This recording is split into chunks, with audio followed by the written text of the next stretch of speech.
Bonjour, ceci est le cours pour les 2S3, correction du numéro 88, page 433, qui vient presque clore ce chapitre sur la loi normale.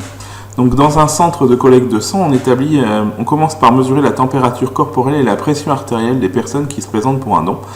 Et on admet que pour une personne prise au hasard parmi celles qui se présentent, la température corporelle T suit une loi normale d'espérance 37 et d'écart type 0,4. Donc on va le marquer. Donc ici, on peut commencer à marquer que T suit une loi normale de paramètres 37 et d'écart type 0,4. Et la pression artérielle systolique, qu'on appelle S, elle suit une loi normale d'espérance 12 et d'écart type 2. On note premièrement F l'événement, la personne a de la fièvre, c'est-à-dire que sa température dépasse 37,8 et on vous demande de calculer la probabilité de F. Donc ici, la probabilité de F, c'est donc la probabilité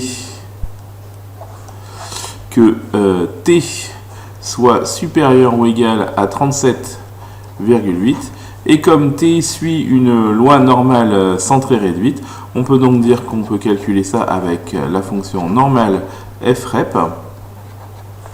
Et on va prendre comme paramètre 37,8 plus l'infini, c'est-à-dire 10 puissance 99. Paramètre 37, c'est la moyenne, et 0,4. Et donc on va pouvoir calculer ça avec une calculatrice. Et donc on entre dans seconde distrib, on va chercher la fonction normale frep, c'est-à-dire la numéro 2. Ici on met donc 37,8. On met la valeur ici à 10 puissance 99. Et on met comme paramètre 37 pour mu et 0,4 pour sigma. Bien sûr, dans les Casio, il faut inverser ces deux paramètres. Et donc, on colle tout ça. Et on obtient une probabilité de 0,0227. Alors, je vais copier cette valeur. 0,0275.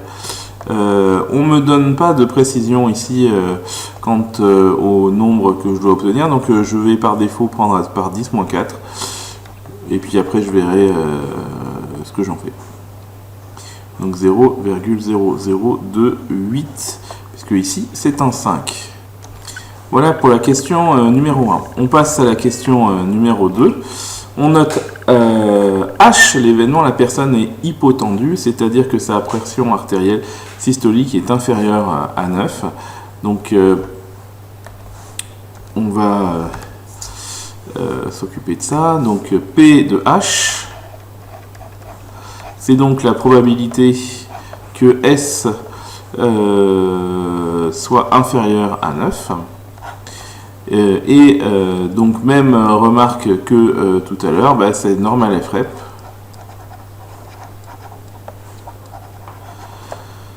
Et puis ici par contre, comme c'est S plus petit que 9, on va commencer à moins l'infini, donc moins 10 puissance 99, 9. Et puis les paramètres de cette loi normale qui permet de guider S, c'est-à-dire 12 et 2. On fait intervenir la calculatrice. Et là, j'ai tout perdu. Hop, calculatrice, où es-tu? Voilà. Donc, seconde distrib. Frep, donc on a dit moins 10 puissance 99. Pour la valeur supérieure, on a dit que c'était 9. Les valeurs de cette loi normale, mu égale 12, donc l'espérance, et 2 pour l'écart type. On colle et on trouve environ 0,0668 à 10 puissance moins 4 près. Donc on va regarder cette valeur-là. Nous passons à la question 3. Le don de sang est refusé si la personne a de la fièvre, risque d'infection, ou si la personne est hypotendue, risque d'évanouissement. On admet pour simplifier que ce sont les seuls cas de refus, et ce ne sont pas les seuls. J'ai oublié une partie de l'énoncé ici, donc il faudra aller voir dans votre bouquin. En supposant indépendants les événements F et H, calculez la probabilité que le don soit refusé. Donc ici, que le don soit refusé, c'est donc P, donc on va l'appeler P de R, ce don. Donc P de R, c'est donc la probabilité que soit je sois fiévreux, donc F, ou, c'est-à-dire union, que je sois hypotendu, donc F union H.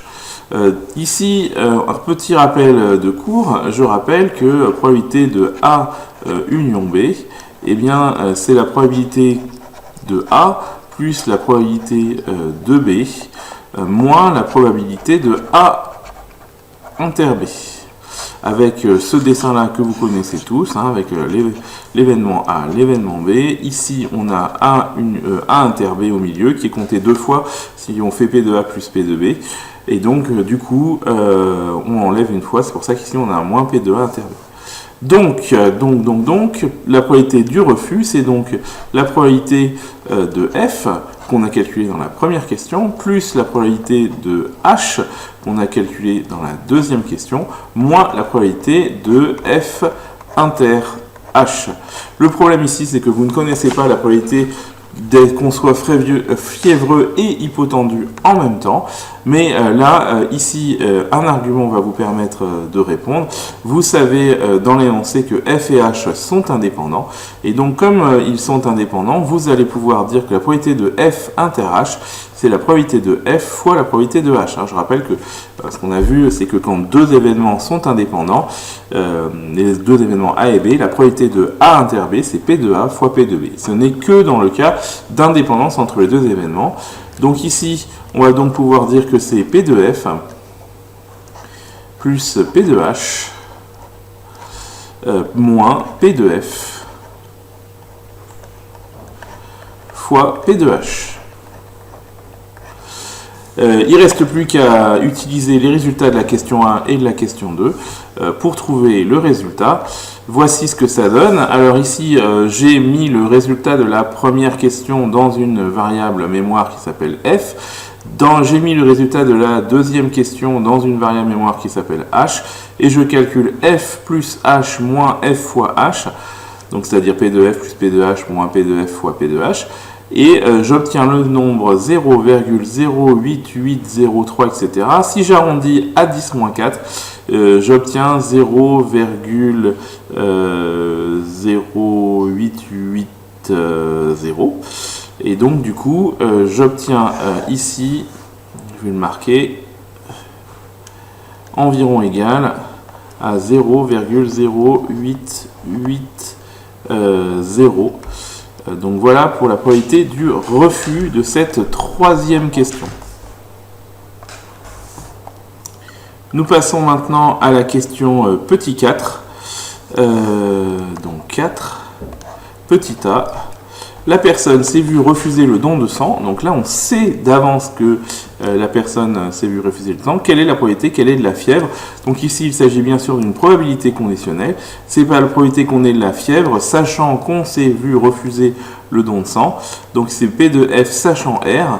P de F sachant R, eh bien, du coup, on va pouvoir dire que c'est P de F inter R sachant divisé par P de R, pardon. P de R, on connaît, on l'a déjà calculé, et P de F inter R, ça par contre, on ne sait pas trop ce que c'est. L'événement F inter R, qu'est-ce que c'est? F inter R, c'est le fait d'être fiévreux et d'être refusé. Et en fait, si on est fiévreux et refusé, en fait, de toute façon, c'est équivalent à P de F, parce que si on est fiévreux et refusé, je sais pas. Donc on peut faire un petit dessin. Je rappelle que l'événement R, c'est F union H. Donc au niveau d'un dessin, voici ce qu'on obtient. Ça, c'est l'événement F. Ça, ici, c'est l'événement H. L'événement F union H, c'est donc l'événement R. Donc ici. Donc ça, c'est l'événement R. Et on s'aperçoit que si on fait R inter F, eh bien R inter F ou F inter R, eh bien on s'aperçoit que F inter R c'est exactement F. Donc ici on va donc pouvoir conclure que P de F sachant R, c'est donc P de F sur P de R. Et on va donc pouvoir calculer la valeur de cela à l'aide de la calculatrice. Donc ici, ce que je vais faire, c'est que je vais aller récupérer la dernière valeur et je vais l'enregistrer dans une mémoire que je vais appeler R. Donc alpha R, R c'est où? O, P, Q, R. Non, ça c'est pas R. Alpha R, ici, non, ça c'est W. Alpha R. Voilà, et donc du coup, je vais pouvoir calculer la probabilité de F divisée par la probabilité de R.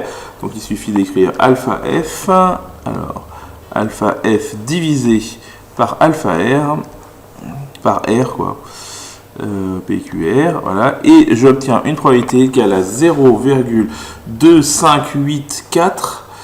Donc si on arrondit, disons, 4 chiffres après la virgule, ça fait 0,2584. Donc 0,2584. 0,2584. Voilà pour la question A. Passons maintenant tout de suite à la question B qui se fait sensiblement de la même façon. Donc la question B, 4B. On veut savoir quand est-ce que la personne est hypotendue, sachant qu'elle est refusée. Eh bien, c'est toujours près de H inter R, le tout divisé par P de R. Et puis ici, si on regarde H inter R, bien H est ici, R c'est l'ensemble rouge, donc H inter R, si on veut les deux en même temps, c'est P de H. Donc ça fait P de H sur P de R. Retour de la calculatrice, je calcule H divisé par R, donc alpha H divisé par R, et j'obtiens 0,75885. Donc si j'arrondis à 4 chiffres après la virgule, j'obtiens 7589. Donc 7589, donc environ égal à 0,7580, j'ai dit quoi? 9. Nous passons maintenant à la question 4C. Donc la question 4C, c'est la personne s'est vue refuser le don de sang et on nous demande la probabilité qu'elle ait de la fièvre et de l'hypotension. Donc en fait il s'agit de P de H inter F, donc fièvre plus hypotension, sachant qu'elle a été refusée. Donc c'est P de H inter F inter R sur P de R. Si on refait le dessin de tout à l'heure avec H et F, donc si on dit que ça c'est H et si on dit que ça c'est F et que au niveau du dessin, ce que je dessine en rouge, du moins que j'essaye, c'est R, c'est-à-dire soit H ou soit F, eh bien on s'aperçoit que H inter F qui est ici, eh bien inter R, sachant que R colle exactement à H et F, bien H inter F inter R, c'est forcément H inter F. Donc du coup, P de H inter F va remplacer P de H inter F inter R. P de H inter F, F, on sait que les événements H et F sont indépendants, donc c'est P de H fois P de F. Et du coup, en prenant la calculatrice et en faisant P de H fois P de F divisé par P de R, on trouve 0,0173 quand on arrondit à 10 moins 4. Donc pour demain, le numéro 90, page 433, c'est un exercice un peu du même tonneau que celui que vous venez de réaliser, qu'on vient de corriger. Donc je vous laisse le faire. Rien de plus à dire, sauf que j'attends donc vos copies en format PDF, le rédiger le mieux possible à partir de demain 9h. Voilà, bonne journée, à demain. On va bientôt commencer une nouvelle leçon dont je vais vous poster le cours à imprimer dans le cahier texte d'aujourd'hui.